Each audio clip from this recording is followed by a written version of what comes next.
Gracias, Padre, por darnos la oportunidad de despertar este domingo. Gracias, Señor, por tus bondades, porque podemos estar aquí reunidos celebrando tu nombre. Señor, en esta mañana quiero pedirte con humildad que hables a nosotros, hables a nuestra mente por medio de tu palabra y que podamos ser bendecidos a través de la verdad que tú nos revelas a través de ella. Espíritu Santo, te pido que hagas este milagro una vez más esta mañana de hablarnos a nuestros corazones.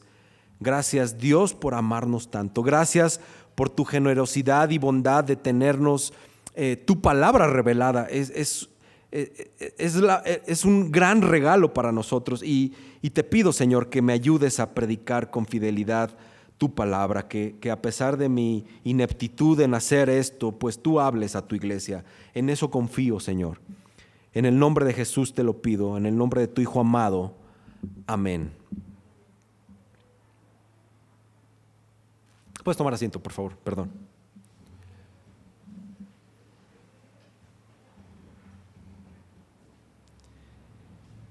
Ya lo comentaba un poco, pero veíamos el sermón de la semana pasada, la respuesta de Dios a la petición de Habacuc en los versículos 5 y 6. Ahí viene esta primera respuesta de Dios, donde a pesar de las situaciones, Dios responde. Dios responde y con un panorama y con una visión completa y absolutamente amplios con respecto a nuestra visión. Dios responde y Él ve todo el panorama y nosotros solamente vemos una parte. Y aunque esta respuesta no fue la esperada por el profeta Habacuc, ¿me pueden subir un poco el monitor, porfa? Dios responde. Dios responde. Entonces, en medio de las pruebas de tu contexto actual, porque yo sé, familia, que tú estás pasando por pruebas. Todos estamos pasando por pruebas. Unos tal vez físicas, otros tal vez emocionales, otros tal vez espirituales, pero todos estamos pasando por una prueba hoy, esta mañana. Y quiero preguntarte, ¿qué tan difícil es que en medio de tus oraciones a Dios reconozcas y profundices en sus atributos nada más? ¿Qué tan difícil está siendo esto para ti? Y quiero leerte algo, Jeremías 9, 23 y 24, y pon atención, literal. Así dice el Señor, Jeremías 9, 23. No se gloríe el sabio de su sabiduría, ni se gloríe el poderoso de su poder, ni el rico se gloríe de su riqueza.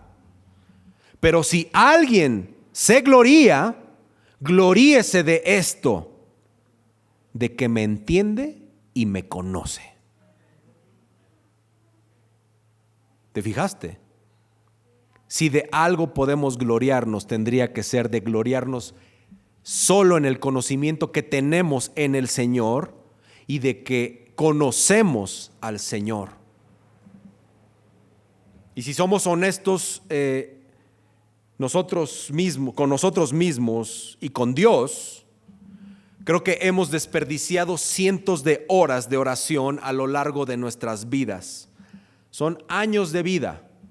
¿Quién es el más joven en este salón? Gael. Buen chiste, hermano, pero mal chiste a la vez. Gael tiene 17 años, próximo a 18. ¿Cuándo cumples 18? Bueno, 17 años, está tiernito. Pero todos los demás hemos desperdiciado, inclusive él, años de vida, quizá en oraciones donde presumiblemente, lo digo, no estoy afirmando, hemos orado de una manera en la que no necesariamente es mala, pero que sí puede convertirse en algo no necesariamente correcto. Es decir, en donde nuestras peticiones pueden ser solo transaccionales y podemos pasar horas haciendo oraciones transaccionales o egoístas, y en donde los atributos de Dios simple y sencillamente pasan quizá a segundo término o a veces en el último de los términos. ¿En dónde se ancla tu descanso? ¿En dónde profundiza tu corazón? ¿Cuál es el combustible de tus pensamientos y oraciones en donde puedes meditar horas? ¿Qué es ese combustible que es un revulsivo en medio de tus oraciones y donde puedes meditar horas?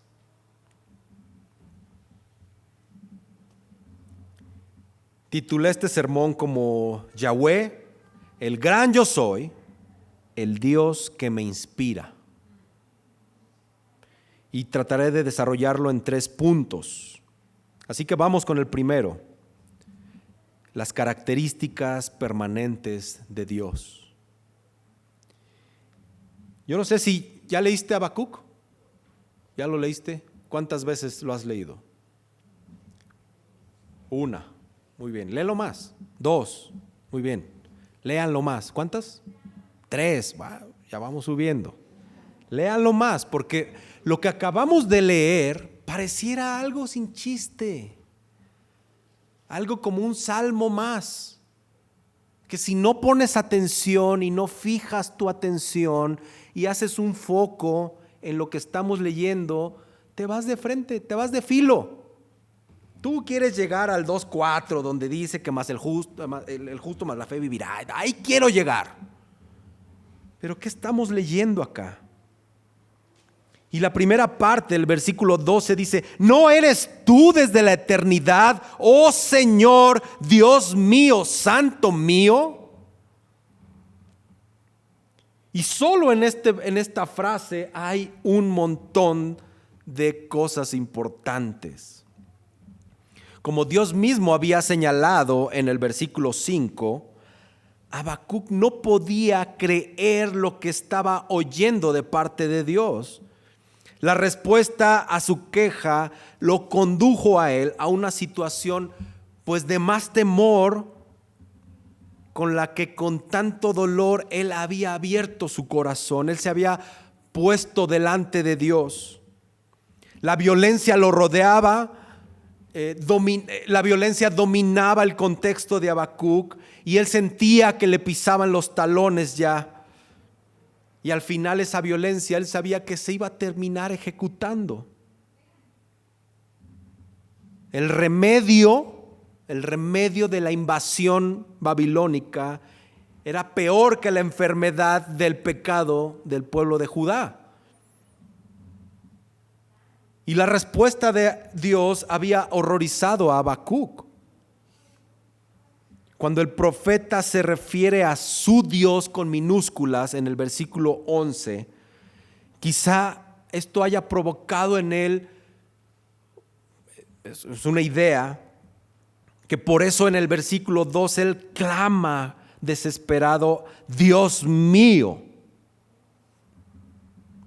Este Dios autoproclamado de los caldeos, un pueblo que idolatraba su poder y su fuerza, sin duda había consternado a Habacuc. Y entonces Habacuc empieza a invocar a Dios con una serie de adjetivos contundentes. Habacuc se tambaleaba y él intentaba aferrarse de la roca. Versículo 12. Y le habla a Dios en oración. Iglesia, necesitamos armarnos de valor para acudir a Dios en oración pública y privada. Porque a veces lo primero que hacemos es hablar de nuestros problemas con nuestros mejores amigos, con algunas personas que nos conocen, con la vecina, inclusive con tu pareja. Y necesitas valor para que tu primer recurso sea orar al Señor y confiar plenamente en Él, no en tu capacidad, no en tu verborrea cristiana, no en tu pareja, en el Señor. Hoy en día tenemos a la mano cientos de recursos humanos que pudieran estar minando sutilmente nuestra relación con Dios. Tú sabes, cuando hay una fuga de agua por abajo de la tierra, ¿qué pasa con la tierra? Se va minando, se hace un túnel y cuando menos lo esperas, se hace un socavón, ¿verdad? Es común, lo hemos visto aquí en la ciudad. Esto puede estar pasando con tu relación básica con Dios. Puede llegar a causar que estemos acudiendo a Dios como el último recurso y no como el primero. Él es nuestro primer recurso, Él es nuestro mejor amigo, Él es nuestra mejor pareja, Él es nuestro mejor padre, Él es nuestra mejor madre. Él es el recurso al que debemos de acudir primeramente. Y entonces Habacuc, ¿todo bien, Ricardo? ¿Sí? Bueno, acá está Joshua, cualquier cosa, aquí está. Habacuc enlista cualidades básicas de Dios, cualidades simples, cualidades fuertes. ¿No eres tú desde la eternidad? Oh Señor, Dios mío, Santo mío.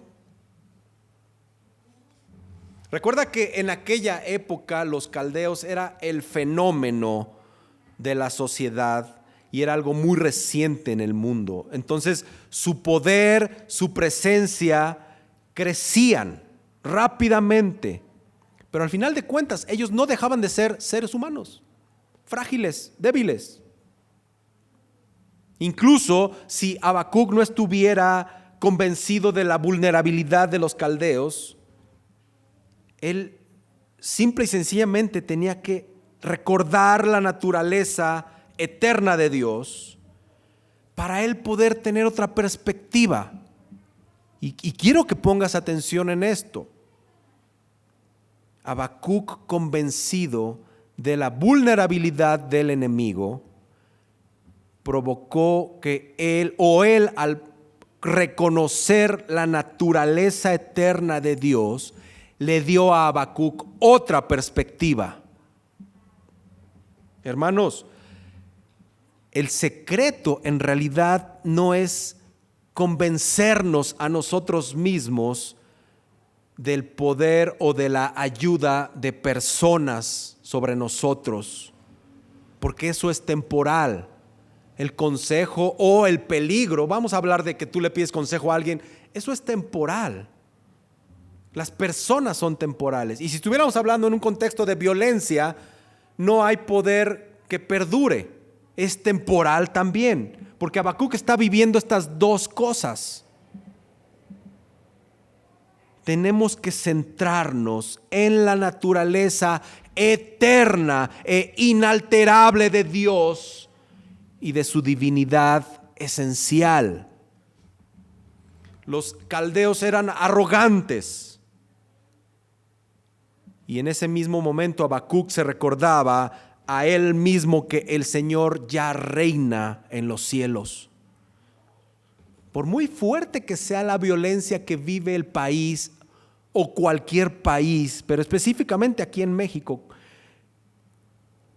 por mucho que se sacuda el país, lo que Dios decreta es sólido como una roca.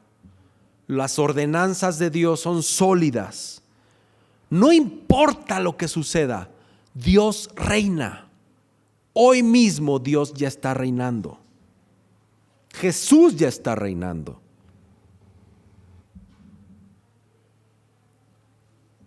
A Dios en este pasaje de Habacuc o en el libro de Habacuc se le llama el Señor.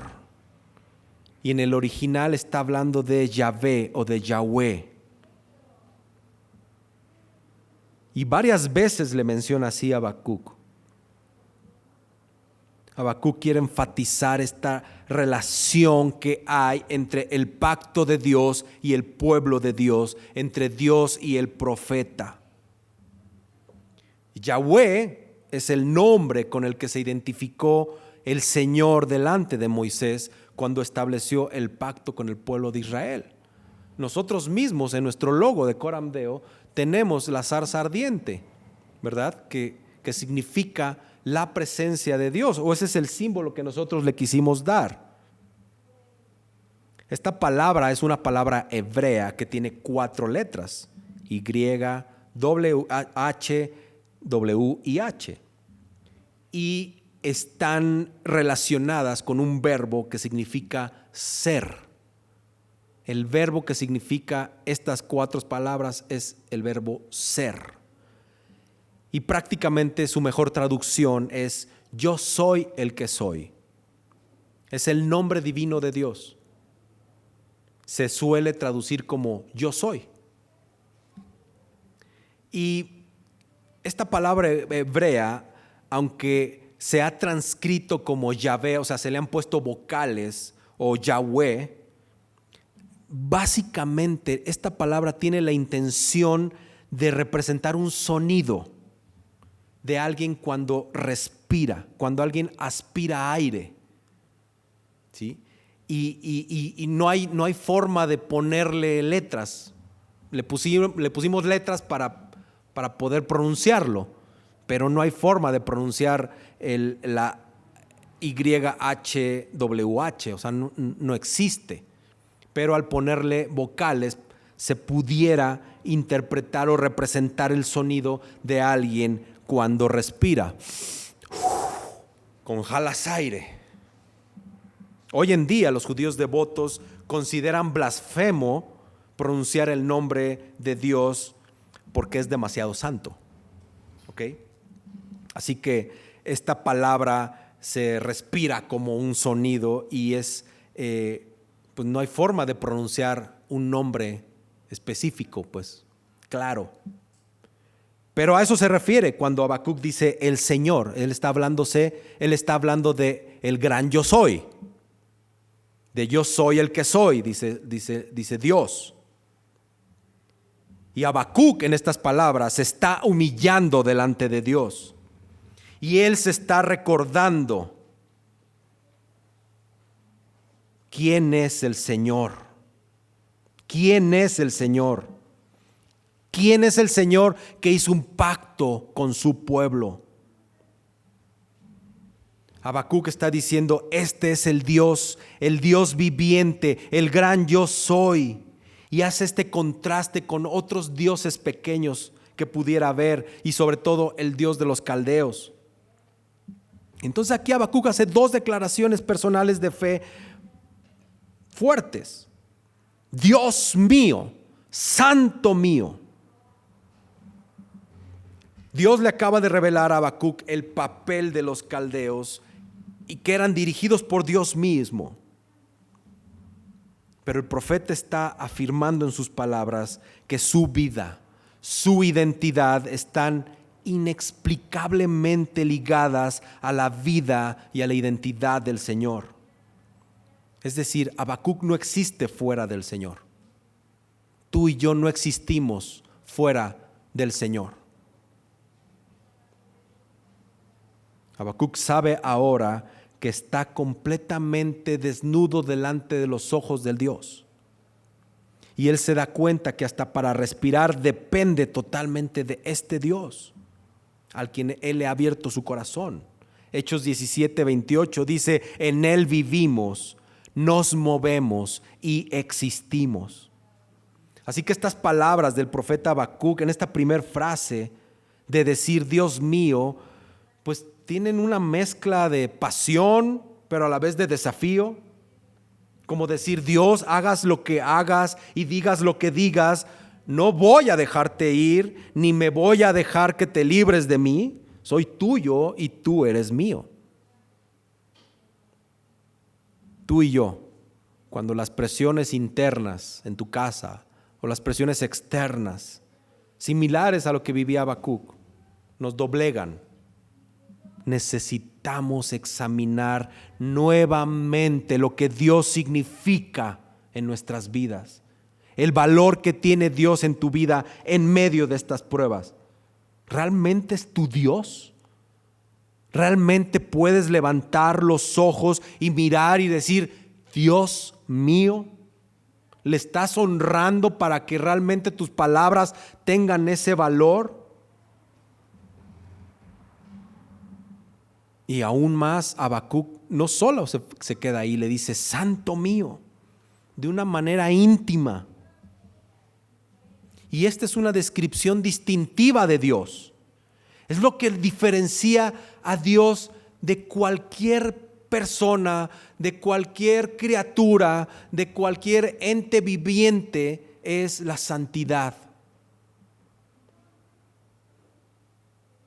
Esta naturaleza diferente que debe expresarse como un estilo de vida, algo consagrado. Habacuc quiere ser fiel al Señor, quiere obedecer su palabra, no importando las tinieblas que le estén oscureciendo su contexto.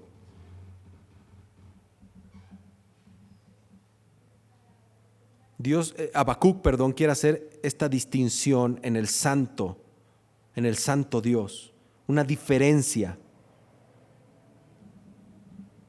Habacuc tenía una opción: dejarse llevar por el miedo y por las circunstancias.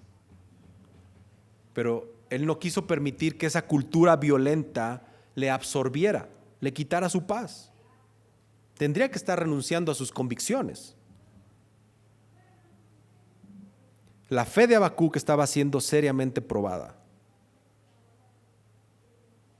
Y su experiencia se estaba contradiciendo con sus creencias. O estaba en ese límite Habacuc, entre lo que pasaba y lo que creía. Pero Habacuc decidió poner su alma y su corazón en el Señor, al que le llama Santo mío. Habacuc quería destacarse entre sus contemporáneos como un hombre de Dios. Así que te pregunto: ¿cómo está siendo probada tu fe? ¿O acaso no está siendo probada tu fe? ¿Está siendo probada tu fe seriamente a tal grado que tú mismo te estás contradiciendo entre lo que vives y lo que tú dices creer?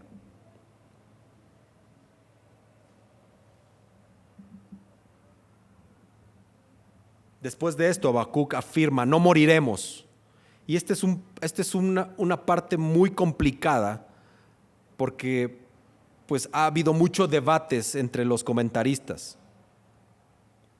No se ponen de acuerdo de qué habla ahí Habacuc, pero pareciera que refleja, o lo que Habacuc quiere reflejar en este dicho de no moriremos, es expresar la seguridad futura del pueblo de Israel, de que Dios no los va a destruir, no los va a terminar destruyendo.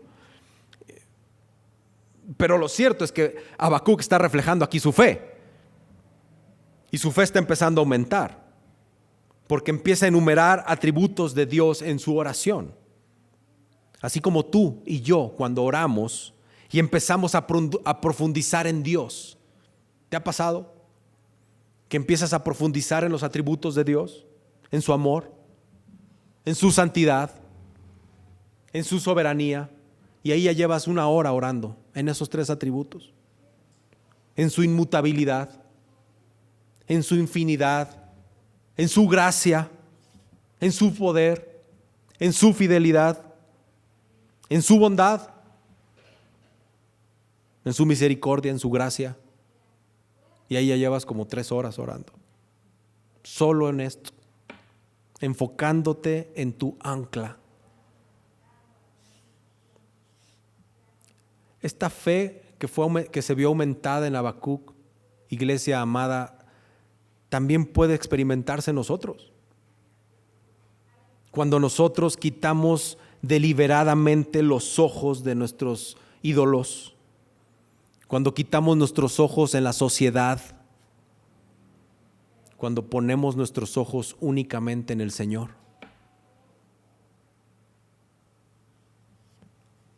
El teólogo A.W. Pink afirma que un conocimiento espiritual, afirmó, pero ya se murió, afirmó que un conocimiento espiritual y salvador de Dios es la mayor necesidad de cualquier criatura humana.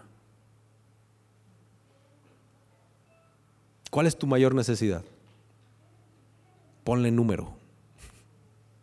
¿Cuál es tu mayor necesidad? ¿Salud? ¿Vida? ¿Tiempo? ¿Dinero?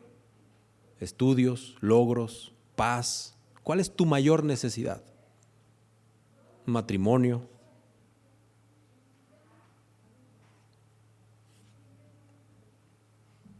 Quiero pasar a otro punto. Dios usando de manera soberana a los caldeos como un instrumento. Y no quiero pasar mucho tiempo en este, pero dice en el versículo 12b, o la segunda parte del versículo 12: Oh Señor, para juicio los has puesto. Tú, oh roca, los has establecido para corrección. Habacuc razonó que Dios iba a utilizar a los caldeos como un medio, como una herramienta para conseguir sus propósitos.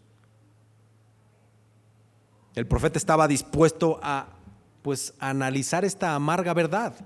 No estaba padre recibir esto de parte de Dios. Oh Señor, para juicio los has puesto. ¿Aceptas la sabiduría de Dios?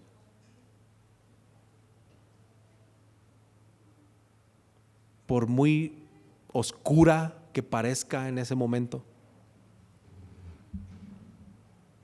Habacuc nos está dando ejemplos de estar viviendo en una situación bien gacha, bien fea, bien horrible.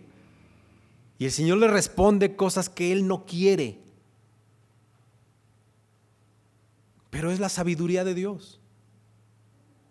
Dios en su sabiduría emite juicios. ¿Estás aceptando el decreto de Dios, reconociendo que Dios es sabio? ¿Estás reconociendo el decreto providencial y soberano de Dios?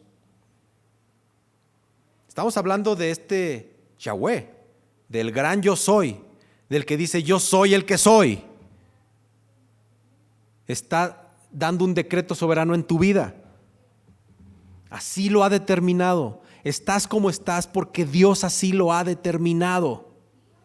¿Aceptas la soberanía de Dios? ¿Aceptas su sabiduría? Dios ya les había advertido. En Deuteronomio 28 hay varios versículos donde les ha advertido al pueblo desobediente de Israel que los iban a invadir y que los iban a destruir. Deuteronomio 28, 25 va a aparecer ahí. El Señor hará que seas derrotado delante de tus enemigos. Saldrás contra ellos por un camino, pero irás por 7 caminos delante de ellos. Mismo capítulo, versículos 32 y 34, dice: tus hijos y tus hijas serán dados a otro pueblo, mientras tus ojos miran y desfallecen por ellos continuamente. Pero no habrá nada que puedas hacer. Un pueblo que no conoces comerá el producto de tu suelo y de todo tu trabajo, y no serás más que un pueblo oprimido y quebrantado todos los días. Y te volverás loco por lo que verán tus ojos. El versículo 6 dice: el Señor te llevará a ti y a tu rey, al que hayas puesto sobre ti, a una nación que ni tú ni tus padres habéis conocido, y allí servirás a otros dioses de madera y de piedra.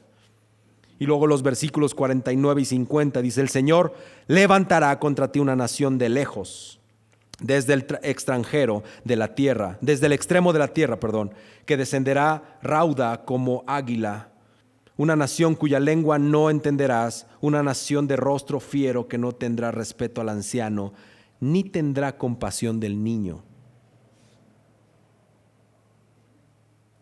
Después de leer esto, Habacuc yo creo que solamente inclinó su cabeza y reverentemente aceptó el decreto de Dios. Y en el versículo 12 Habacuc no lo dice: para juicio los has puesto.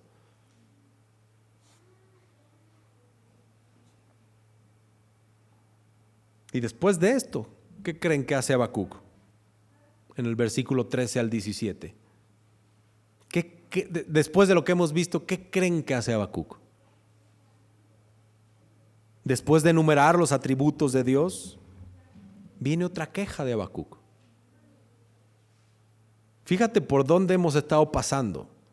Y hemos analizado aquí las respuestas de Dios y la provisión de Dios, y que Dios escucha, y que Dios controla, y que Dios es soberano. Pero hemos visto también la actitud de Habacuc. Pero en esta respuesta de Habacuc, en esta queja, hay algo diferente. Hay algo diferente. Ahora empieza a quejarse a Dios por la contradicción que existe entre la propia experiencia de la bondad divina y la revelación de las intenciones de Dios.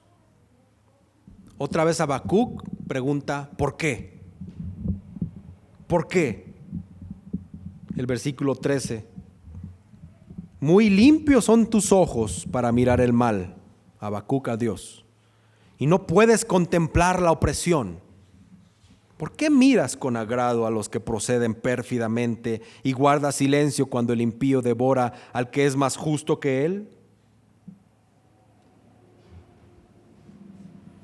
Si ya era malo que el profeta estuviera viendo o siendo obligado a ver la iniquidad y la opresión, era peor quizá que Dios mismo mirara el mal.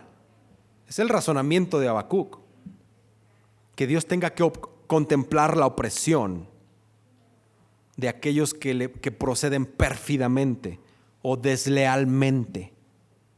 Habacuc ya está en un plano diferente. Ella está filosofando de cómo está Dios y pobre Dios, él va a tener que ver la opresión. Pero ahora Habacuc, y lo diferente de esta queja es que lo hace con una libertad diferente. ¿Por qué? Porque ahora Habacuc tiene sus ojos y sus pies firmes en la roca. Ahora Habacuc está descansando en la naturaleza inalterable y eterna de Dios. Ahora Habacuc ve y analiza o confía, en su compromiso personal, en la relación que tiene con Dios. Hay una fuerte seguridad de Habacuc. Él ahora es un amado por Dios y le reprocha a Dios, pero en una manera diferente. Es muy diferente reclamarle a Dios cuando eres un cínico amargado a confrontar de alguna manera a Dios por una creencia o una situación. No sé si te ha pasado que a veces tú le has recordado a Dios algunas promesas. ¿Te ha pasado? ¿Le has recordado a Dios algunas promesas? ¿Sí? ¿Alguien no? Bueno, ya vi que muchos no, pero espero que sí lo hagas. Cuando tú estás firme en el Señor, cuando tú sabes quién es Dios y tú quién eres para Dios, no está mal recordarle a Dios sus promesas. No es malo. La diferencia es la actitud. No lo haces de una manera irreverente, como reclamándole: hey, ¿cuándo me vas a dar? O tú quedaste en... No lo hacemos así, sino sabiendo quién es Él y cuál es nuestra posición, nos atrevemos a recordarle algo a Dios. Dios no necesita que le recuerdes eso, Él no necesita secretarias, pero podemos hacerlo así como Habacuc lo hizo, sabiendo quién es Dios. Entonces tu primer reto es: ¿realmente sé quién es Dios? ¿Realmente sé quién soy yo delante de Dios? Entonces Habacuc en este último tramo está,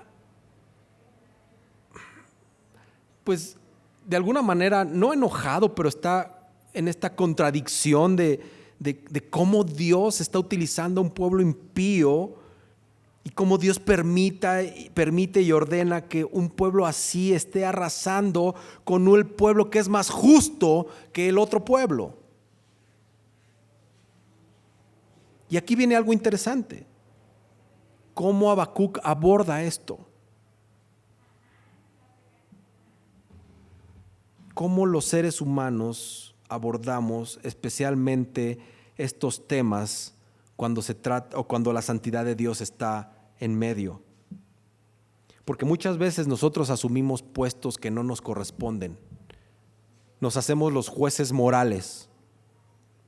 Nos comparamos con otros en términos de niveles éticos.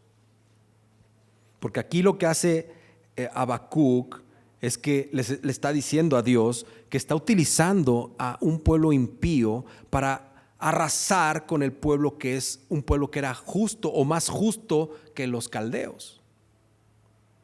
Y está poniendo ahí, la está haciendo de juez moral.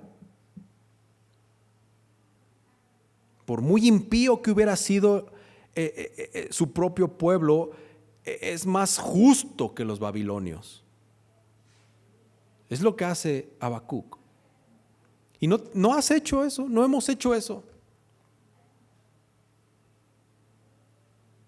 De cuestionar: oye, Dios, pero, o sea, yo no soy tan malo.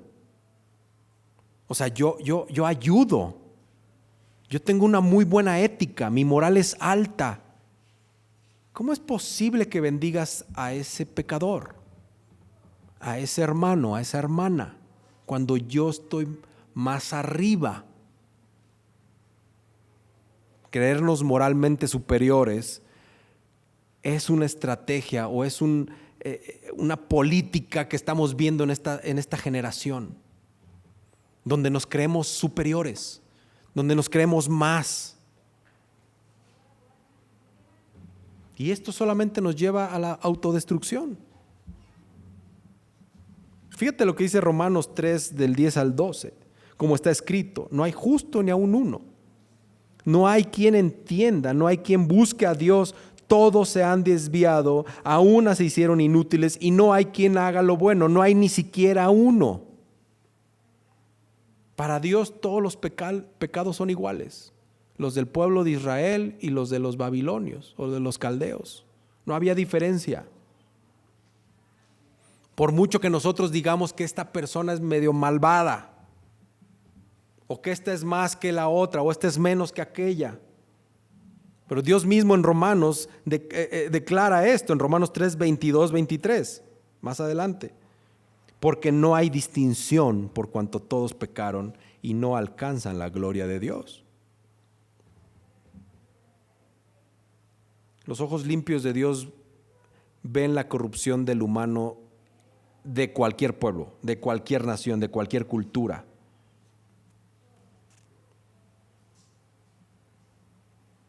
Habacuc tenía un problema. Dios guardaba ciertos silencios ante la maldad particular de los caldeos.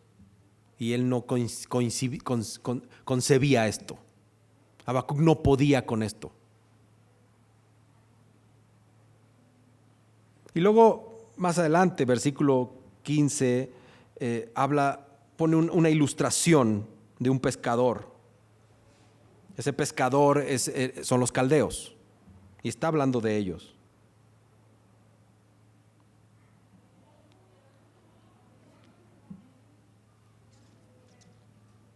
Yo quiero analizar contigo o deseo que en estos últimos minutos de este mensaje puedas profundizar, que tu pensamiento esté enfocado en quién es ese Dios al que tú crees creer.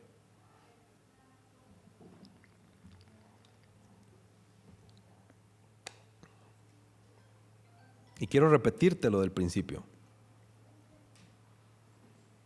¿En dónde se ancla tu descanso en medio de la tribulación?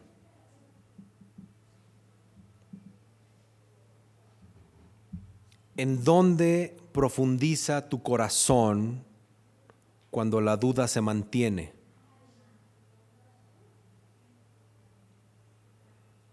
¿Qué es ese pensamiento que funciona como la gasolina del motor, que permanece en tus oraciones, en las cuales puedes meditar por horas? ¿Qué es ese combustible?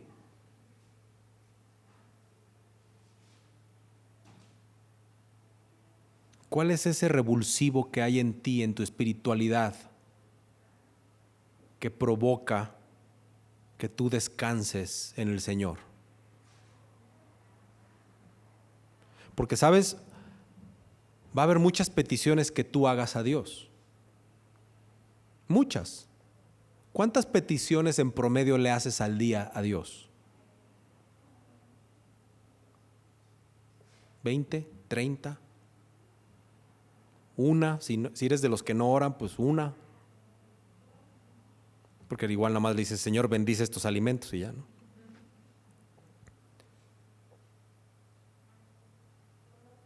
¿Qué es aquello? Ya lo estoy moviendo aquí. ¿Qué es aquello que provoca que tú puedas meditar en el Señor? Estamos hablando en medio de una prueba, en medio de una situación difícil, o inclusive en la paz también. Quizá eres nuevo en la fe, quizá te cuesta armar ideas claras, detalladas y profundas sobre qué orar. Déjame decirte que no eres el único. A todos nos cuesta mucho trabajo concentrarnos al orar, a todos. Pero es que somos sumamente egoístas y pasamos tiempo, cuando nos conviene, orando a Dios por nuestras peticiones personales. Y entonces llega un momento en que se te acaban las peticiones, ¿no? Porque a lo mejor estás bien. Entonces, como estás bien, como no hay enfermedad, hay empleo, tu alacena está llena, en el trabajo te va muy bien, no te quitan tiempo extra, entonces estás bien, pues a lo mejor no hay peticiones. Tus oraciones son de 15 minutos, viéndonos holgados. ¿Y qué pasa cuando estás desempleado? ¿Qué pasa cuando tienes problemas en tu matrimonio? ¿Qué pasa cuando hay enfermedad? Nuestras peticiones y nuestras oraciones y el tiempo de oración crece. Pero quiero que identifiques un problema. Tus oraciones transaccionales. Dios, dame, y si me das, estoy bien. Aún en medio de la prueba, aún en medio del desempleo, Señor, provéeme. Señor, soy tu hijo. Señor, tú prometiste que no me ibas a dejar desamparado, que ibas a caminar conmigo, ¿verdad? Y ahí nos enfrascamos y no salimos de ahí. ¿Te ha pasado? Tú estás esperando una respuesta. Pero déjame decirte algo. A mitad de la prueba, en medio de ese silencio de Dios, no existe mayor aliciente que recordar todos los atributos de Dios. Y esto es para entender quién es Él, quiénes somos nosotros y lo pequeñas e insignificantes que son nuestras oraciones. Tenemos que recordar quién es Jesús. Tenemos que recordar las verdades y las maravillas de su evangelio. Tienes que recordar el evangelio. Se dice simple. Sí, es que Cristo murió por mí. Ok, gracias Dios porque Cristo murió por mí. Dame empleo. Si a ti no te mueve orar en agradecimiento por lo que Jesús hizo en la cruz del Calvario por ti, no sé qué es lo que te va a mover.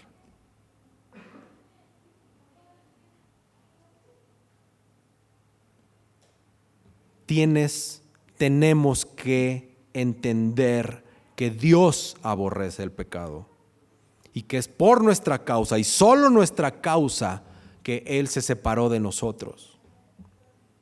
Tenemos que entender que fue por Jesús que Él vino a reconciliarnos con Dios, a reconciliarnos con el Padre. De lo contrario, lo único que recibiríamos del Padre sería su ira justa y santa por nuestros pecados.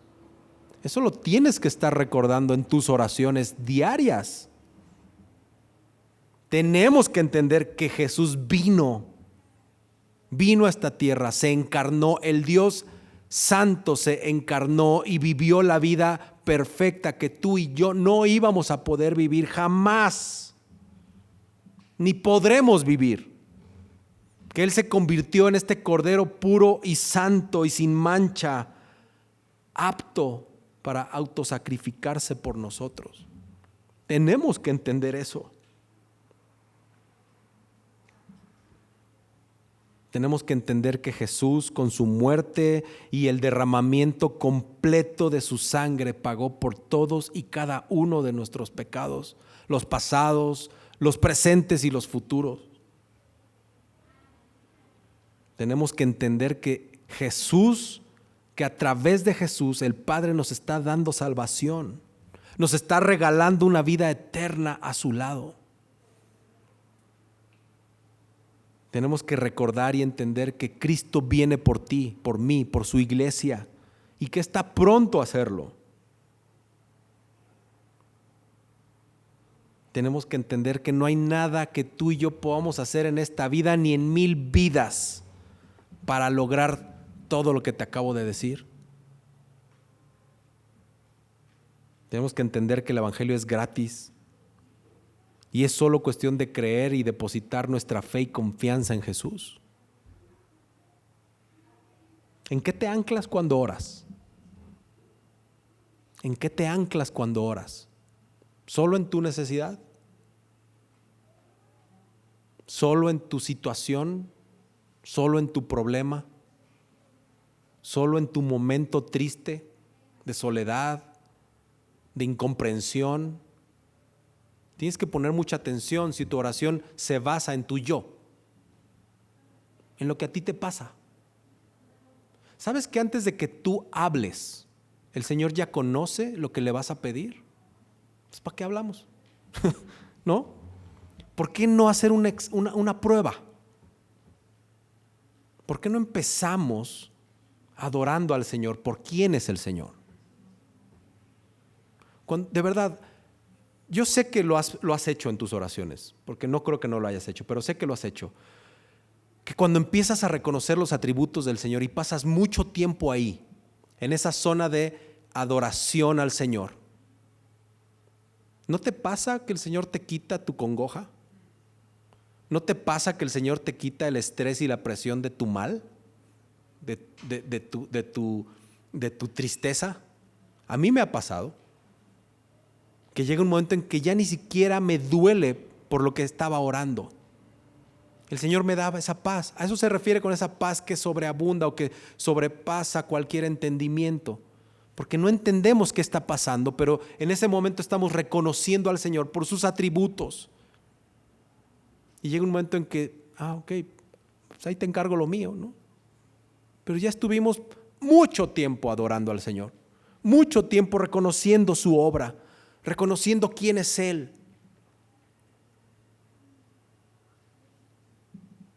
¿O ya entendimos la santidad de Dios? ¿Ya la entendiste? Hay teólogos que se mueren pasando su vida entera analizando la santidad de Dios y no alcanzan a lograrlo. Y nosotros no podemos orar 10 minutos en la santidad de Dios. Pero no es porque no queramos profundizar, es porque estamos inmersos en nuestro yo, en nuestro egoísmo. Ay, pastor, orar por la santidad de Dios, pues Él es santo, Él no tolera el pecado, ya, bye. O sea, a mí ayúdame en esta onda, mi problema. Debemos orar en los atributos de Dios. Debemos orar en gratitud por los atributos de Dios. ¿Cuándo fue la última vez que oraste por la inmutabilidad de Dios? Agradeciendo la inmutabilidad de Dios. ¿Hace cuánto oraste por ello? Solo por este ejemplo de la inmutabilidad de Dios es que tú y yo estamos aquí. Solo por el hecho de que Él no cambia, Él es fiel. Nosotros somos los infieles. Y solo porque el Señor no cambia, se mantiene, cumple sus promesas. ¿Hace cuánto que no oras por la misericordia de Dios, por la gracia de Dios, agradeciendo quién es Él? Familia, a lo mejor te parece muy repetitivo esto de estos 3 sermones de Habacuc. Son muy parecidos. Pero yo creo que el Espíritu Santo está tratando con nosotros en algo. Y tenemos que poner atención. Hagamos lo que hizo Habacuc aquí. Que antes de comenzar a filosofar o a tratar de entender la situación que Dios estaba haciendo en su contexto, él adoró al Señor. Él reconoció quién es Él. Él puso primero sus pensamientos en Él. Y así es lo que tenemos que hacer. Amén. Vamos a orar. Oremos por esto. Oremos por esto.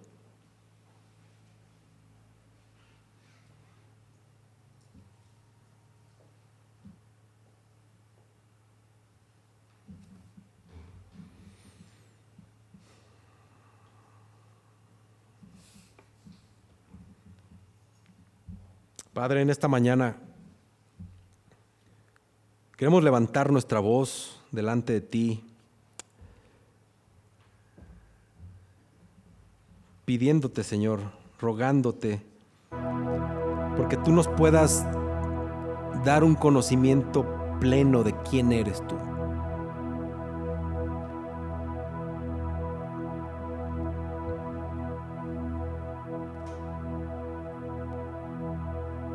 Somos muy egoístas. Soy muy egoísta.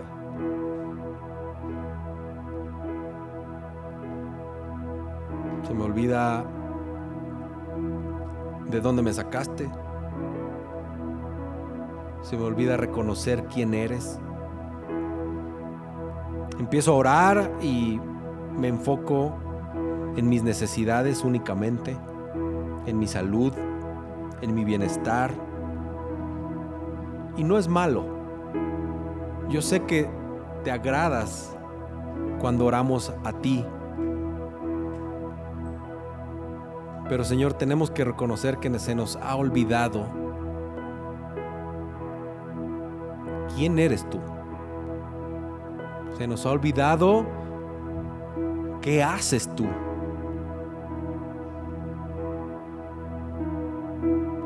Y esta mañana, Señor, yo quiero pedirte que nos recuerdes quién eres tú. Que en el momento en que volteamos a ver la cruz, entendamos quién es Cristo. ¿Qué hizo Cristo? ¿Por qué lo hizo? Y no solamente hacer de esto un ídolo extraño que ni siquiera sabemos qué hizo Cristo, pero idolatramos la cruz. Somos expertos en en soltar muchas palabras sin sentido. Y cuando oramos, no oramos como a ti te agrada. Se nos olvida recordar que tú nos amaste primero. Se nos olvida entender que tú eres amor. No queremos profundizar en tus atributos, en tu santidad. Nos da flojera, Señor. No queremos leer. No queremos escarbar en tu palabra para ver por qué eres santo.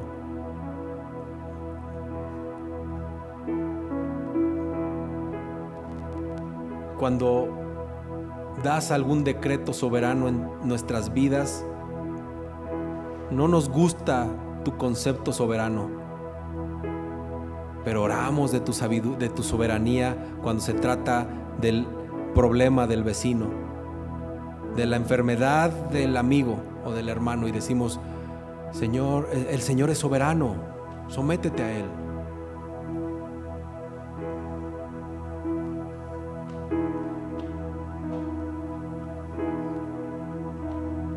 Ni siquiera pensar en lo infinito que eres. Nuestra mente no da. Pero nuevamente somos holgazanes, ociosos, flojos, y no queremos profundizar en tu infinidad, en tu constancia, en tu inmutabilidad. Perdónanos, Padre,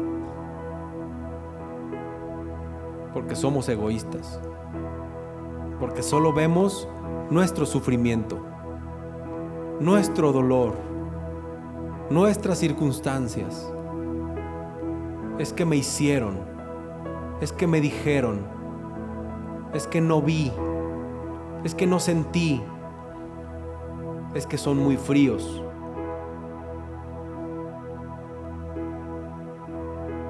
Ayúdanos a ser humildes, a reconocer el esfuerzo y sacrificio de otros hermanos que a veces no vemos porque simplemente están orando por nosotros.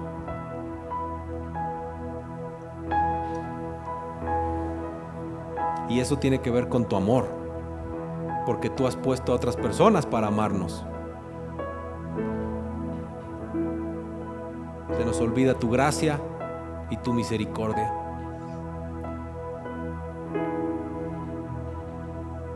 No vemos a la iglesia como un medio de gracia, no vemos a los hermanos como un medio de gracia, sino como una actividad más. Un lugar donde pasar el domingo, cumplir e irnos, y tener una vida de hipocresía en la semana. Señor, analiza nuestro corazón.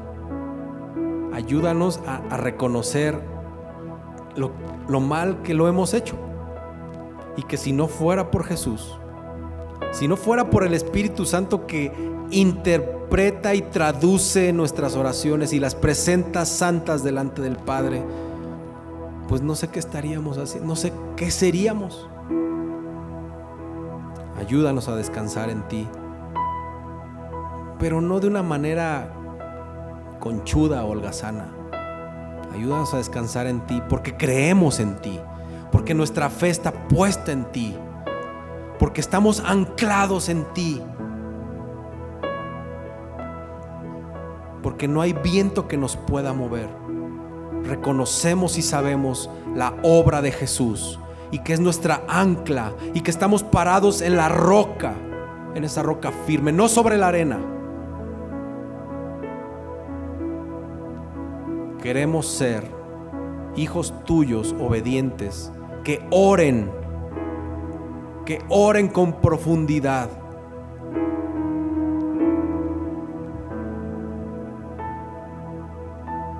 Señor, si es necesario, haz algo para que oremos más.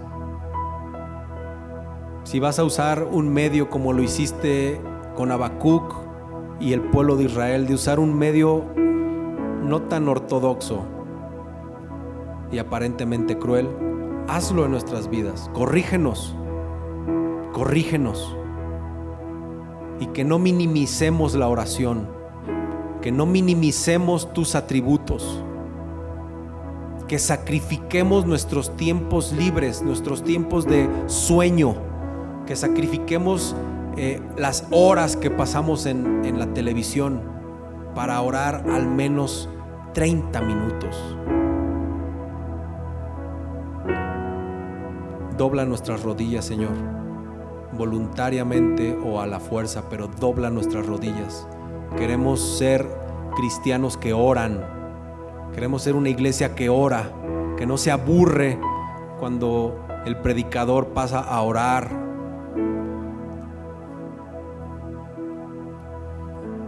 Ayúdanos a profundizar en las cargas de nuestros hermanos y orar por ellos, por horas, intercediendo por horas por ellos, y no solamente en el metro cuando vamos al trabajo, no solo mientras me meto a bañar. Disciplínanos en la oración, Señor, y que en todo momento reconozcamos quién es Jesús, qué hizo Jesús, y que si se tratara solo de agradecerte qué has hecho en nuestras vidas, que ahí pudiéramos permanecer dando gracias en todo momento. Te pido, Señor, por esta iglesia, que esta iglesia sea una iglesia que ora, que esta iglesia sea una iglesia que profundiza en la oración. Ayúdanos, Señor, ayúdanos y perdónanos, Padre. Perdónanos por ser necios. Gracias, Dios, por esta iglesia. Gracias por los medios que pones para tener esta iglesia que tú has levantado. Gracias por cada uno de mis hermanos. Ayúdame, Señor, a profundizar en mi oración por cada uno de ellos, por cada una de sus necesidades, y tenerlos siempre en mis oraciones. Gracias, Padre, por tu amor. En el nombre de Cristo Jesús, tu Hijo amado, te lo pedimos. Amén.